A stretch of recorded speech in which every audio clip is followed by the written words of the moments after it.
Hello and welcome to easily. My name is Gaurav Baswal और आज के इस लेक्चर में हमको समझना है बहुत ही एक कमाल के टॉपिक के बारे में। अगर आपको ये टॉपिक पढ़ना है तो आपको पिछला लेक्चर है आई थिंक आपने देख लिया होगा, और अगर नहीं देखा है तो पहले वो वाला लेक्चर देख लो यार, ठीक है। तो पिछला लेक्चर किस बारे में, तो पिछला लेक्चर है अबाउट द वेपर प्रेशर। अब वेपर प्रेशर क्या होता है, वेपर प्रेशर किस कंडीशंस पे डिपेंड करता है, कौन से फैक्टर्स पे वो डिपेंड करता है, तो उनके बारे में आई थिंक आपको जानकारी होगी। एक ब्यूटीफुल मैंने आपको मतलब कहीं ना कहीं आपको सारी चीज समझा दी थी। एक अब वेपर प्रेशर बेसिकली क्या है, वेपर प्रेशर को भी समझना है तो भाई साहब इवेपोरेशन समझना पड़ेगा, ठीक बात है। फिर मैंने आपको वेपर प्रेशर समझाया। वेपर प्रेशर के अंदर क्या होता है कि pressure exerted by the vapour molecules on the liquid surface at the vapour liquid equilibrium, इसको कहा जाता है क्या, वेपर प्रेशर। और वेपर प्रेशर दो कंडीशंस पे डिपेंड करता है, एक तो नेचर ऑफ द सब्सटेंस पे, नेचर ऑफ द लिक्विड पे डिपेंड करता है, और दूसरा डिपेंड करता है टेम्परेचर पे। नेचर ऑफ द लिक्विड पे मैंने आपको क्या बताया, इनवर्सली प्रोपोर्शनल है। अगर इंटरेक्शन अच्छी तरीके से लिक्विड के अंदर हो रही है तो यार क्यों उसका जो एस्केपिंग टेंडेंसी है वो कम हो जाएगी कहीं ना कहीं लिक्विड मॉलिक्यूल्स की, ठीक है। अगर वहां पर एस्केपिंग टेंडेंसी उनकी ज्यादा करनी है तो आपको इंटरेक्शन को वीक करना पड़ेगा, मतलब जहां जहां पर इंटरेक्शन अच्छी होती है वहां पर वेपर प्रेशर कम होता है। ये चीजें आपको पता होगी। अब हमको ये समझना है कि कंडीशंस किन किन पे वो डिपेंड करता है। तो आपको मैंने बता मतलब पहली कंडीशन हो गई, दूसरी कंडीशन क्या है, टेम्परेचर। तो टेम्परेचर मैंने आपको बताया क्लाउसियस क्लैपेरॉन इक्वेशन की, अगर टेम्परेचर को इंक्रीज करते हैं तो वहां पर वेपर प्रेशर बनता है, क्योंकि लिक्विड मॉलिक्यूल की एस्केपिंग टेंडेंसी बढ़ जाती है। क्यों बढ़ जाती है, क्योंकि वो काइनेटिक एनर्जी को बेसिकली एब्जॉर्ब कर लेते हैं। फिर मैंने उसको रिलेट करा था किससे, क्लाउसियस क्लैपेरॉन इक्वेशन से। तो आज के इस लेक्चर में आपको समझना है राउल्ट लॉ के बारे में। अब राउल्ट लॉ क्या होता है, किन बेसिकली उसको को यूज करेंगे अपन क्या निकाल सकते हैं, क्या चीजें डिसाइड कर सकते हैं। आगे जाके आप एक कंडीशन पढ़ोगे कि आइडियल सॉल्यूशन होता है, नॉन आइडियल सॉल्यूशन होता है। आइडियल सॉल्यूशन किसको बोला जाता है, नॉन आइडियल सॉल्यूशन किसको बोला जाता है। तो आपको अगर राउल्ट लॉ नहीं समझ में आया ना तो भाई साहब आगे की चीजें भी नहीं समझ में आएंगी। तो इस वजह से मैं बोल रहा हूं बहुत आराम चीजों को समझना है, बहुत अच्छी तरीके चीजों को समझना है। अब देखो जरा, हम ऐसा करते हैं, आप सभी ने सॉल्यूशन देखा ही होगा। हाँ सर बिल्कुल देखा है। तो एक सॉल्यूशन में क्या होता है, एक सॉल्यूशन के अंदर एक अपन क्या रखते हैं, एक दो कंपोनेंट जनरली माने जाते हैं। अगर एक बाइनरी सॉल्यूशन लेता हूं, बाइनरी होता है, टर्नरी होता है, क्वाटरनरी होता है बेसिकली। तो अपन एक बाइनरी सॉल्यूशन की बात करें तो बाइनरी सॉल्यूशन का मतलब क्या है, उसके अंदर एक कंपोनेंट सॉल्यूट होगा, दूसरा सॉल्वेंट होता है, मतलब उसके अंदर दो कंपोनेंट होते हैं। टर्नरी में तीन कंपोनेंट होते हैं। तो हम एक बाइनरी सॉल्यूशन की अगर बात करें तो बाइनरी सॉल्यूशन में क्या होता है, एक सॉल्यूट होता है, एक सॉल्वेंट होता है। ये चीजें हमको क्लियर है क्या, रुको,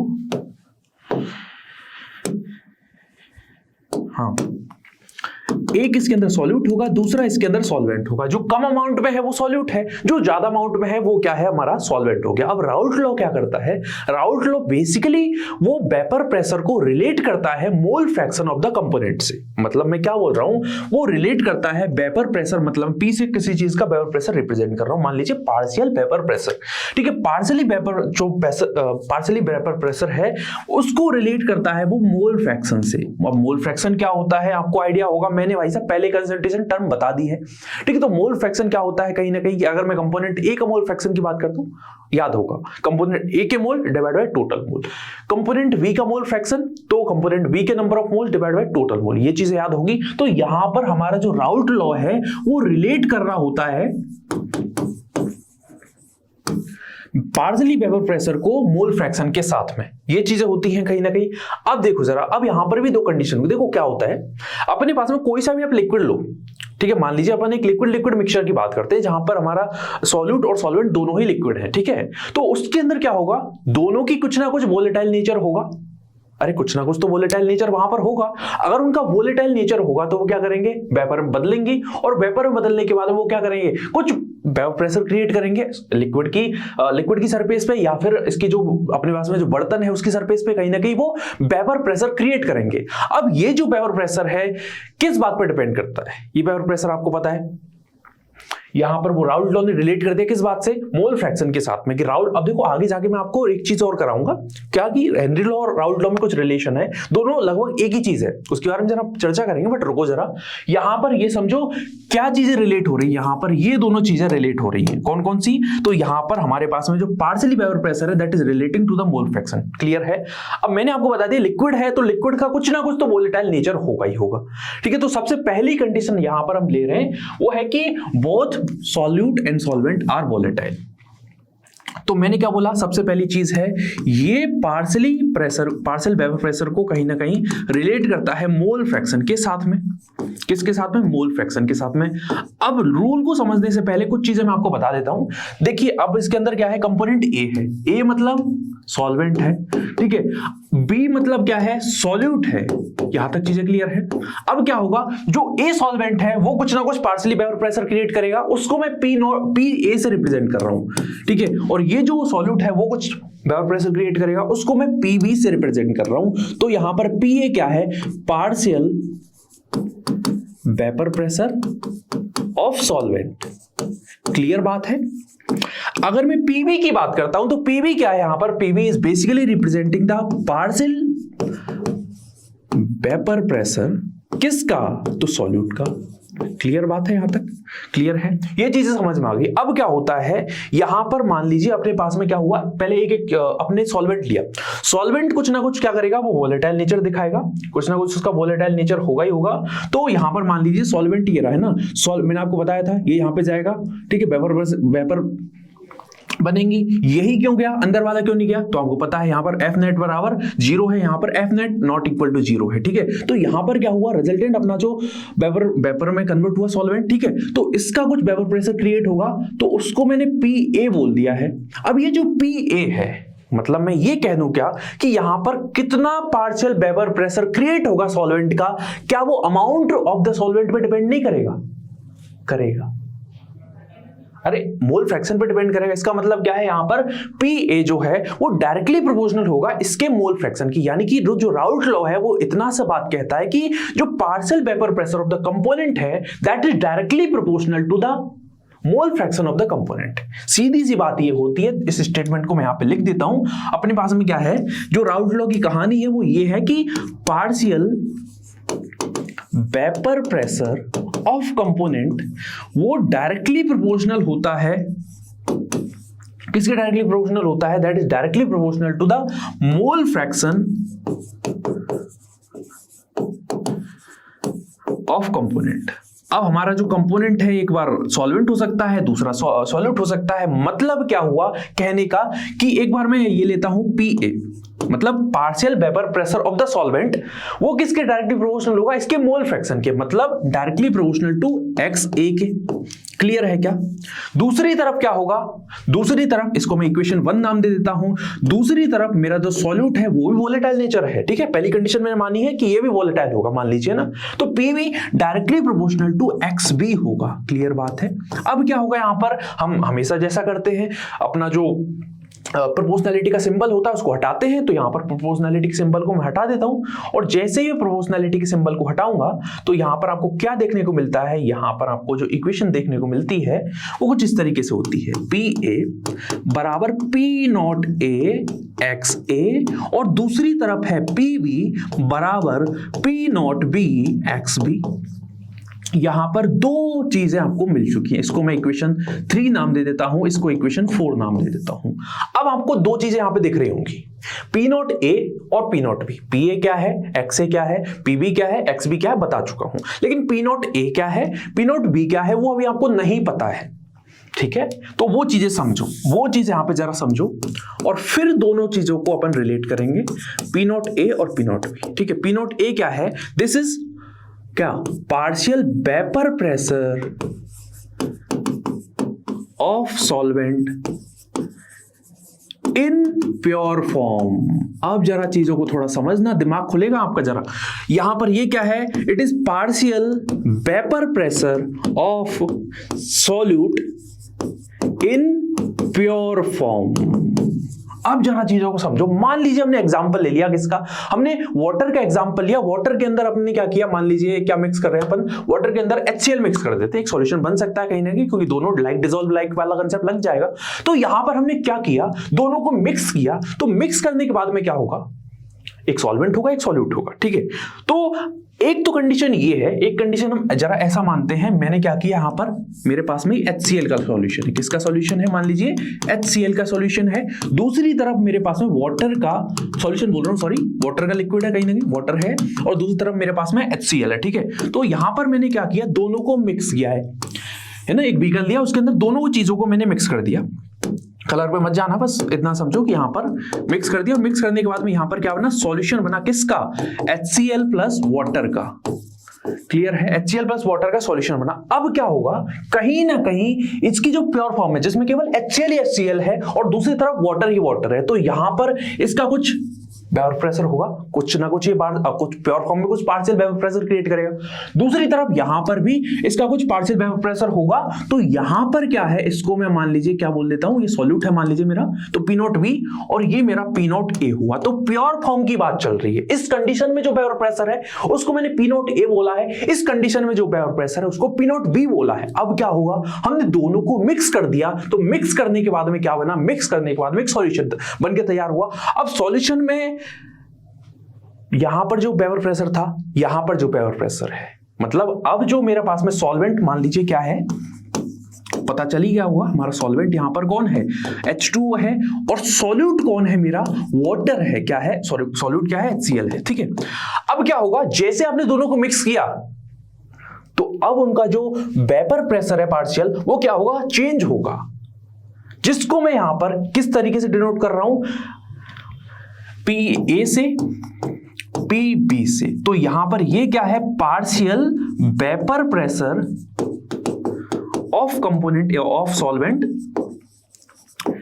इन सॉल्यूशन की बात चल रही है। ठीक है, इन सॉल्यूशन है, और ये PB क्या है, it is partial vapour pressure of solute in solution. तो इसको जरा मैं अगर तरीके से लिखूं तो यहां पर एक टर्म और जोड़ लो, इन सॉल्यूशन। ठीक है, यहां पर क्या है, इन सॉल्यूशन, यहां पर भी इन सॉल्यूशन। तो यहां पर PA किसको रिप्रेजेंट कर रहा है, partial vapour pressure of the solvent in the solution. ठीक है, PB मतलब क्या है, PB यहां पर partial vapour pressure of the solute in the solution.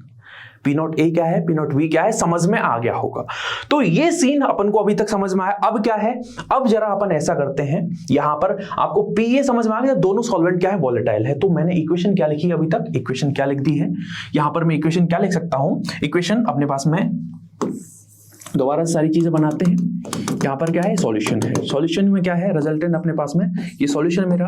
ठीक है, एक कंपोनेंट A हुआ, एक B होगा। तो कंपोनेंट जो A है उसका partial vapour pressure in the solution is directly proportional to the mole fraction of the component A। ठीक है, यहां पर अपन ने क्या किया, PA को लिख दिया क्या, P नॉट A XA के बराबर। ठीक है, अपन ने PB को डायरेक्टली प्रोपोर्शनल लिखा है XB के। ठीक है, तो PB बराबर P नॉट B XB। अब जरा समझो, हम ऐसा करते हैं, हमारे पास में जैसे कंपोनेंट A है, कंपोनेंट B है, एक सॉल्यूट है, एक सॉल्वेंट है। ठीक है, एक सॉल्वेंट सॉल्यूट है ना, तो यहां पर हम टोटल अगर पार्शियल वेपर प्रेशर की बात करें सॉल्यूशन के अंदर, वो किसके बराबर होगा, बताओ जरा, सोचो जरा।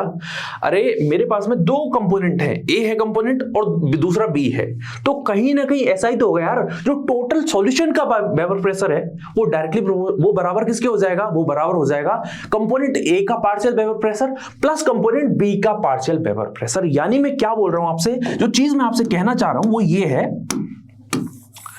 ये है कि अपने पास में P मतलब सॉल्यूशन या फिर टोटल पार्शियल वेपर प्रेशर, या फिर जिसको आप PS भी कह देते हो, वो किसके बराबर होगा, PA प्लस PB के, इसके बराबर हो जाएगा। और आपको पता है PA किसके बराबर है, इसको इक्वेशन 1 नाम दे देते हैं, इसको इक्वेशन 2 नाम दे देते हैं। ठीक है, और ये मेरी इक्वेशन 3 हो जाती है। अब यहां पर इसको क्या लिख सकते हैं, PS मतलब सॉल्यूशन का जो पार्शियल वेपर प्रेशर है वो बराबर किसके होगा, P नॉट A XA के plus P naught B XB के। तो यहां पर ये कंडीशन बनके तैयार हो जाती है जब दोनों के दोनों क्या है, हमारे जो कंपोनेंट है वो कैसे है, वोलेटाइल है। ये कंडीशन बनके तैयार होती है। ये चीज अपन को बिल्कुल ही क्लियर होनी चाहिए, इसमें कोई भी डाउट अपन को नहीं रखना है। ये चीज हमको बिल्कुल दिमाग में क्लियर होनी चाहिए कि जब दोनों के दोनों सॉल्यूट और सॉल्वेंट हमारे क्या है, वोलेटाइल है, तो इक्वेशन ये बनके तैयार होती है, ये बनके हमारे पास में आती है। अब एक मॉडिफिकेशन आप कर सकते हो। मॉडिफिकेशन क्या हो सकता है, सिंपल सा मॉडिफिकेशन है। मॉडिफिकेशन यार आप ये जानते हो अपने पास में जो XA प्लस XB यानी हमारे पास में जो मोल फ्रैक्शन होता है सॉल्यूट का और सॉल्वेंट का, वो बराबर किसके होता है? 1 के होता है। तो हम ऐसा कर सकते हैं क्या यार, हम ऐसा कर लेते हैं, हम XA की जगह क्या लिख दें? XA की जगह अपन 1 माइनस XB लिख सकते हैं। तो हम ऐसा करते हैं XA बराबर 1 माइनस XB लिख लेते हैं। तो हमारे पास में XA की वैल्यू यहां पर रखूंगा और फिर एक नई इक्वेशन बन के अपने पास में आ जाएगी। तो PS बराबर P not A 1 minus XB plus P naught B XB, ये चीज आ गई। ठीक है, ये चीज अपन को समझ में आ गई यहां तक। अब क्या कर सकते हैं, इसको जरा ओपन करते हैं। Resultant P not A minus P not A XB। ठीक है, ये चीज आ गई अपन समझ में। ठीक है, अब इधर क्या है? P naught B XB। ठीक है, अब क्या कर सकते हो? XB कॉमन ले सकते हो। तो XB जैसे ही मैं कॉमन लूंगा तो यहां पर इक्वेशन क्या बनेगी? P not A minus P not A, ठीक है, प्लस P नॉट B। ठीक है, और यहां पर ये चीजें किसके बराबर हो गई? कहीं ना कहीं, चलो रुको रुको,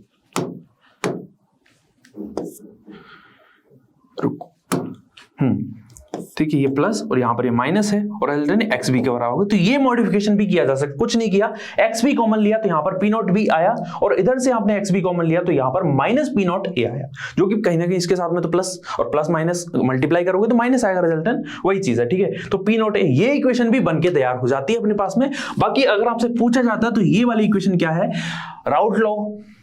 इन केस जब आप दोनों के दोनों जो अपने कंपोनेंट है वो वोलेटाइल, अब ऐसा हो हमारे पास में दोनों के दोनों कंपोनेंट वोलेटाइल नहीं है, हमारे पास में दोनों के दोनों कंपोनेंट वोलेटाइल नहीं है। ठीक है, तो उस केस में क्या होगा? उस केस में हमारी इक्वेशन कुछ अलग तरीके से काम करेगी। मान लीजिए हमारे पास में एक ऐसा सॉल्यूशन है, वो सॉल्यूशन कैसे बन के तैयार हुआ? हमारे पास में एक सॉल्वेंट था और उसके अंदर हमने कोई भी नॉन वोलेटाइल सॉल्यूट डाला। क्या डाला मैंने? नॉन वोलेटाइल सॉल्यूट डाला। यहां पर क्या कंडीशन है कि हमारा जो सॉल्वेंट है वो तो वोलेटाइल है, लेकिन हमारा जो सॉल्यूट है दैट इज नॉन वोलेटाइल।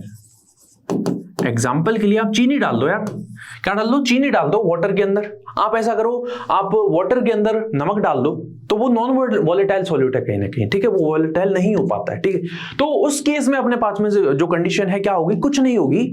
अपने पास में देखो इधर कौन कौन प्रेजेंट है? हमारे पास में A है, हमारे पास में B है। A जैसे ही वोलेटाइल होता है तो इसका पार्शियल वेपर प्रेशर सॉल्यूशन के अंदर PA देखने को मिलता है। ठीक है, और PA किसके बराबर है? PA आपको पता है वो बराबर किसके आता है? पहले तो इक्वेशन लिख लेते हैं पूरी। PA directly proportional to XA होता है, sorry, PA directly proportional to XA होता है और PA बराबर P नॉट A XA होता है। ये चीज समझ में आ गई। अब क्या है अपने पास में? V जो है सॉल्यूट है।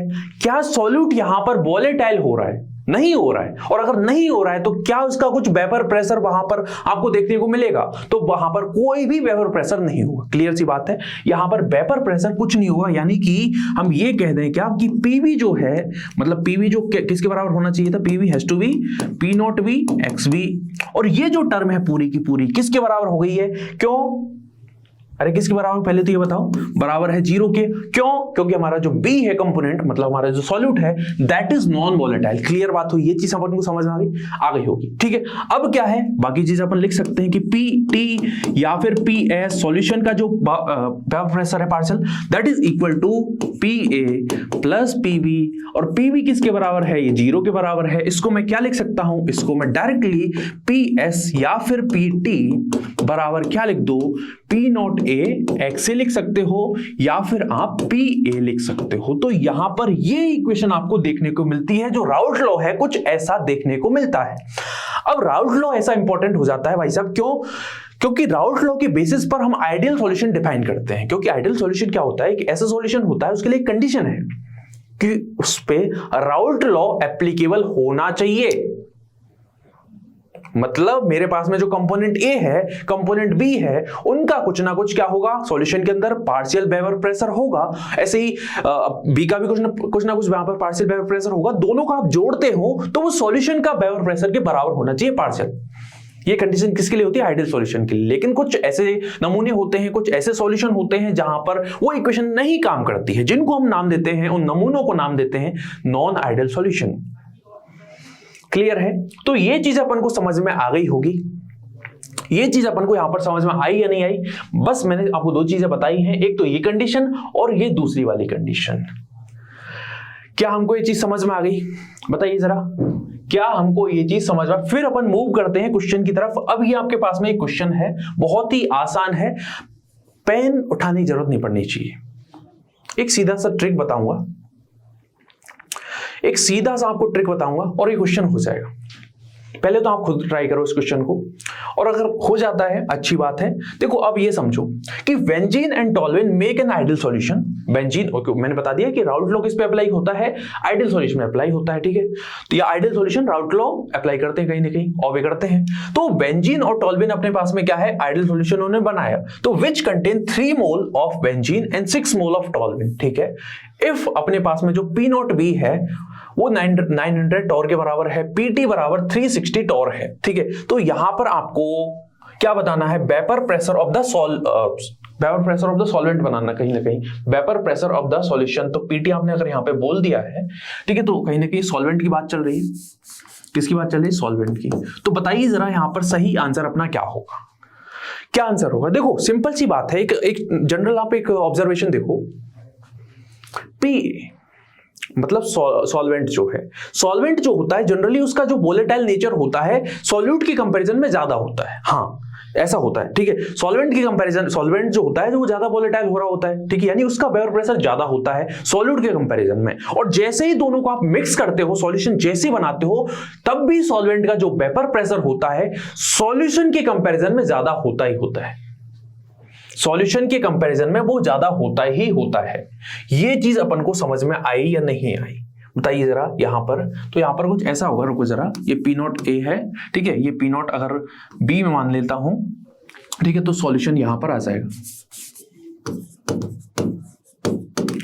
बताइए जरा सही आंसर यहां पर क्या होगा? तो सिंपल ऑब्जर्वेशन ये कह रही है, अगर ये मेरा P0A है और ये मेरा P0B है, तो हमारा पहली कंडीशन तो ये होगी कि जो हमारा सॉल्यूशन का यार PT या PS वो क्या होगा? कहीं ना कहीं अपने पास में P0A, ठीक है,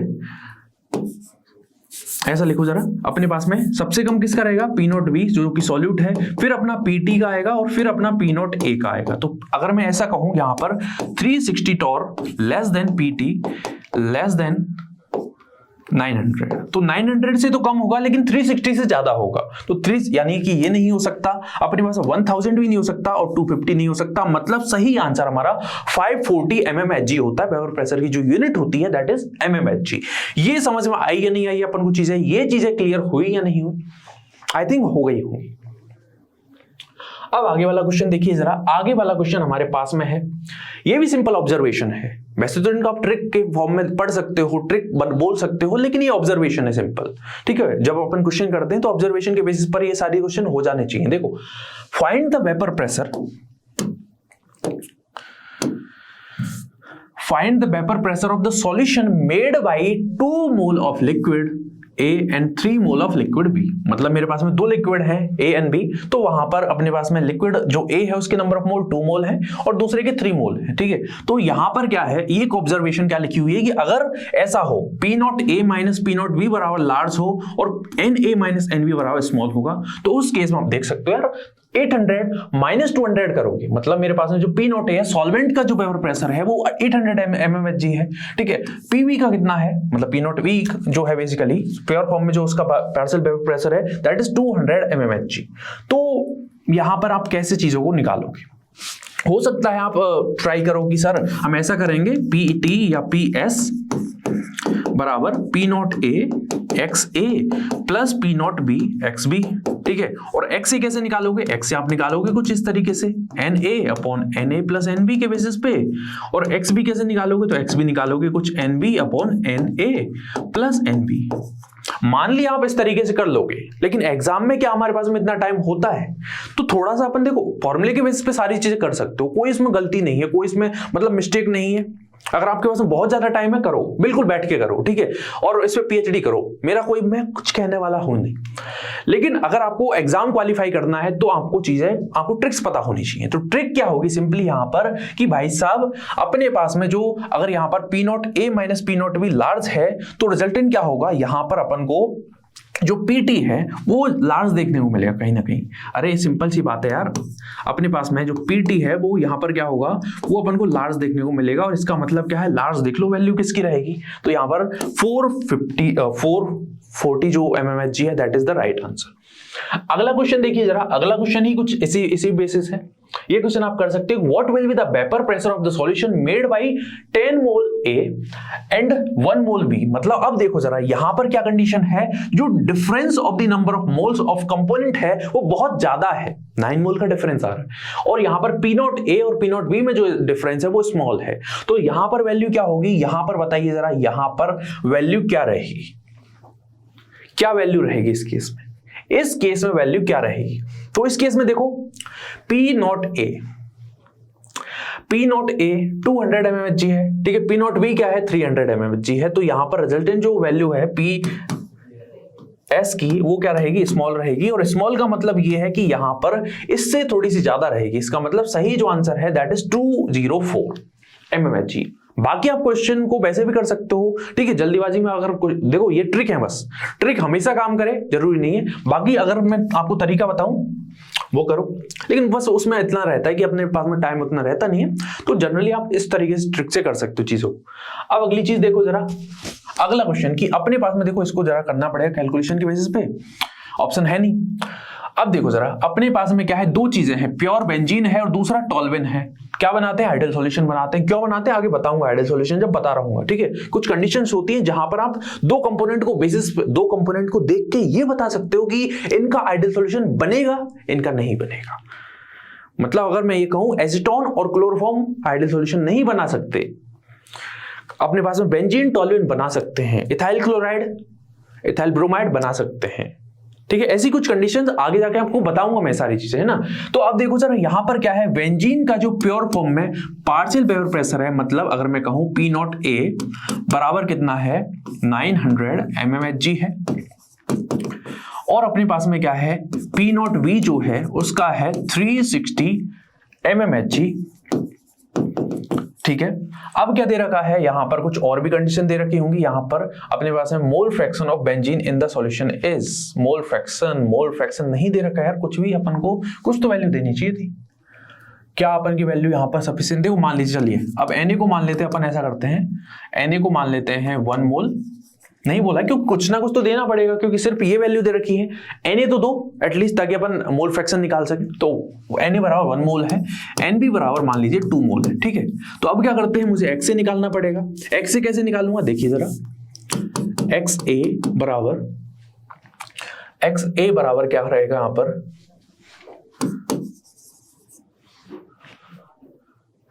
मोल फ्रैक्शन ऑफ द बेंजीन, ठीक है, 1 मोल है, ठीक है। और अपने पास में XB, रुको जरा, XA बराबर 1 मोल है, सॉरी XA 1 मोल अपॉन 3, ठीक है, तो 1/3 हो गया, ठीक है। दूसरी तरफ अपने पास में क्या करना पड़ेगा, कुछ ना कुछ तो यहाँ पर जुगाड़ करना पड़ेगा, क्योंकि अगर वैल्यूज में डायरेक्टली दे देता हूं तो वहां पर इस तरीके का क्वेश्चन होगा नहीं, तो यहाँ पे थोड़ा डेटा इनसफिशिएंट है। बाकी अगर इस बेस पे करो चीजों को, और यहाँ पर आप क्या कैलकुलेट करना चाहो, यहाँ पर ऐसा करते हैं PT कैलकुलेट कर लेते हैं, PT कैलकुलेट कर लेते हैं। X अपने पास में है, XB भी निकाल लेते हैं। थोड़ा सा क्वेश्चन में मोल फ्रैक्शन की जगह PT निकाल लो, PT ऑफ द सॉल्यूशन क्या है, ठीक है। तो XB बराबर क्या होगा यहाँ पर 2/3, तो ये कितना हुआ 0.33, और ये कितना हुआ 0.66, ठीक है। अब क्या करते हैं, अपने पास में वही है, A बराबर क्या होगा P नॉट, चलो वही पूरी इक्वेशन लिख लेते हैं। तो PT बराबर PA प्लस PB, जो कि है P not A XA plus P naught B XB के बराबर P नॉट A क्या है, तो P नॉट A मेरे पास में 900 mmHg इंटू 0.33 है, प्लस अपने पास में क्या है 360 mmHg इंटू 0.66। अब इसको जरा कैलकुलेट करते हैं। तो मैं यहां पर अपना मोबाइल उठा लेता हूं और कैलकुलेशन करते हैं, जरा देखिए। तो यहां पर देखिए क्या हो रहा है, अपने पास में 900 इंटू 0.33, ये आया 297 के बराबर, प्लस 360 इंटू 0.66, ये आया है 237.6। इसको जरा ऐड कर लेते हैं, 297, ये बराबर आया किसके, 534.6 mmHg। सॉल्यूशन का क्या निकला है, सॉल्यूशन का यहां पर आपको देखने को मिला है क्या, पार्शियल वेपर प्रेशर। तो ये चीज आई थिंक आपको क्लियर हो गई होगी कि पार्शियल वेपर प्रेशर सॉल्यूशन के लिए कैसे आपको कैलकुलेट करना है। ठीक है, फॉर्मूला अपन ने अप्लाई भी कर दिया है। एक क्वेश्चन यहां पर ये भी है, देखो यहां पर ये क्वेश्चन है, आंसर मैंने आपको लगाया हुआ है, ट्रिक भी बताई हुई है कि अगर ऐसा हो कि मोलर रेशो, मतलब मोल का रेशो कंपोनेंट का कुछ इस तरीके से दे रखा है कि हमने रेशो निकाला Na/Nb बराबर x/y की फॉर्म में वो आ गया। ठीक है, तो यहां पर ये कंडीशन है, एक तो पहली x is greater than y है, तो PS जो है वो P0A ऐसे हो रहेगा। ठीक है, P0A से ज्यादा रहेगा कहने का, P0A पे डिपेंड करेगा कहने का मतलब, और P अगर ऐसा हो x is less than y है, तो उस केस में PS P0B पे डिपेंड करेगा कहीं ना कहीं। तो उसके बेस पर अपने क्वेश्चन है, आप इस क्वेश्चन को कर सकते हैं, होमवर्क है, आंसर मैंने आपको दे रखा है। ठीक है, तो ये चीज अपन को समझ में आई या नहीं आई, ये चीज अपन को समझ में आई या नहीं आई। तो यहां पर हमारा जो राउल्ट लॉ है वो होता है खत्म। अब राउल्ट लॉ के बेसिस पर मैं आने वाला जो लेक्चर रहेगा उसके बेसिस में आपको चीजें बताऊंगा कुछ, कि राउल्ट लॉ अगर आपको पता है, राउल्ट लॉ के बारे में पूरी जानकारी है, तो उसके बेसिस पर मैं आइडियल सॉल्यूशन को डिफाइन कर सकता हूं। कैसे डिफाइन करूंगा वो आने वाले लेक्चर में आपको देखने को मिलेगा। अब मैं एक रिक्वेस्ट करता हूं आपसे कि अगर आपको हमारे लेक्चर अच्छे लग रहे हैं, ठीक है, तो आप हमारी वीडियोस को लाइक करिए। ठीक है, क्योंकि हम कोई भी कॉस्ट ले नहीं रहे, जस्ट आप जो लाइक करते हैं बेसिकली वो हमको मोटिवेट करता है काफी। ठीक है, तो बस लाइक करते रहिए, शेयर करते रहिए वीडियोस को, और बस पढ़ते रहिए। अपने जो आपने सपना देखा है डॉक्टर बनने का वो देखिए। अब जो लेक्चर है उसको मैं एक शायरी के साथ में खत्म करना चाहूंगा कि सुना है तू सोया नहीं है चैन से अब तक, क्या निकला नहीं हूं मैं जहन से तेरे अब तक। तो यहां पर अपन लेक्चर को खत्म करते हैं। आने वाले लेक्चर में अपन आइडियल सॉल्यूशन और नॉन आइडियल सॉल्यूशन के बारे में समझेंगे। So thank you very much.